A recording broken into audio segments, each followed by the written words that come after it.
Hi yogis, it's Kinsey with Healing Routines, and I'm here to talk about Sukhasana pose or easy pose and what props can support you to make it more comfortable and you can feel more at ease. So sitting on the ground cross-legged isn't actually that comfortable for most adults. So there's ways we can support this pose using the props. And the benefits of the pose are to open up the hips, stretching the knees, the ankles, and to help with alignment. So this is a foundational pose, so you want to make sure that your alignment is really nice in the spine so that you can access twisting, bending, and optimal breathing. So a common thing that can happen is that we're a little bit tight in the hips. And if we sit right on the ground, you can see that maybe my knees are above my hips.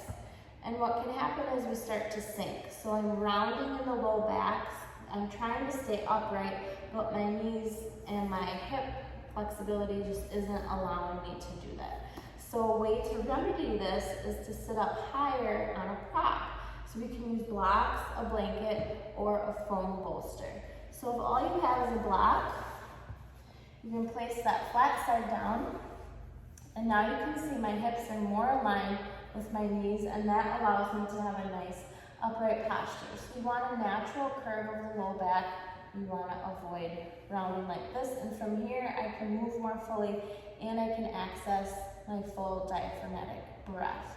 So here's one option. It's not as cozy because it's a firm block. The other option would be a folded yoga blanket. Now you could use any blanket or a firm pillow at home, but the reason we like these Mexican yoga blankets is because they hold their structure.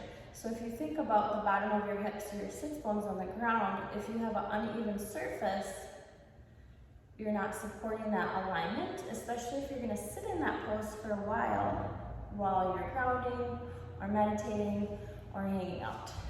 So you want to have the folded side of the blanket towards the front of your mat. And then you can sit your sits bones. I like to sit more towards the edge because that will take my hip bones and tilt them forward slightly. So I get that natural curve of the low back. I have a nice tall spine. Now what can happen here is that we might still feel a little bit tight. So our bottom is even and supported.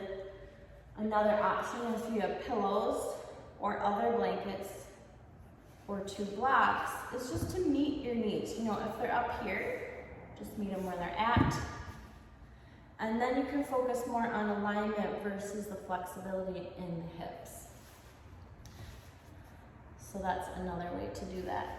My personal favorite, especially when I practice in the morning and I'm a little bit more stiff, is to use a foam firm bolster. Again, your hip bones will be even. It doesn't lose its shape. I really love this bolster. It's a little bit more flexible. It's great more for under the knees or traveling.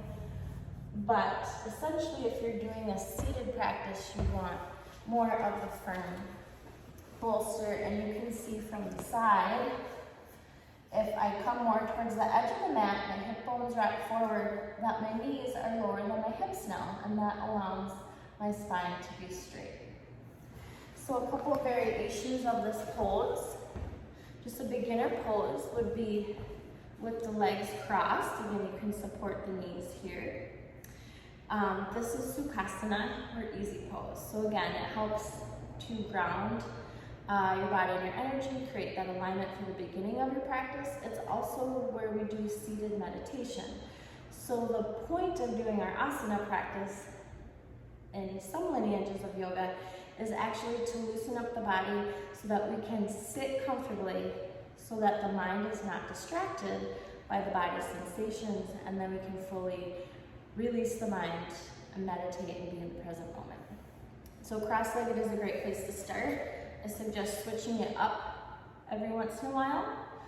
That just helps even out some of that muscle tension. You tend to be one-sided a lot. And then this helps you over time get into lotus pose. So this is more of a half lotus. So I have the sole of my foot on my leg there.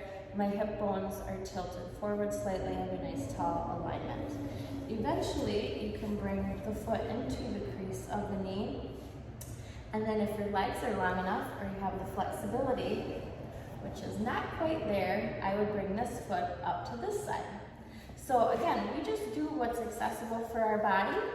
I'm more of a half lotus gal. If you can get the other foot up, you can come in full lotus, a much deeper stretch. But if you want to practice this pose, you've got to master Sukhasana first. So props are your friend, a firm bolster, a firm blanket, or a block, and you have lots of options to practice this at home.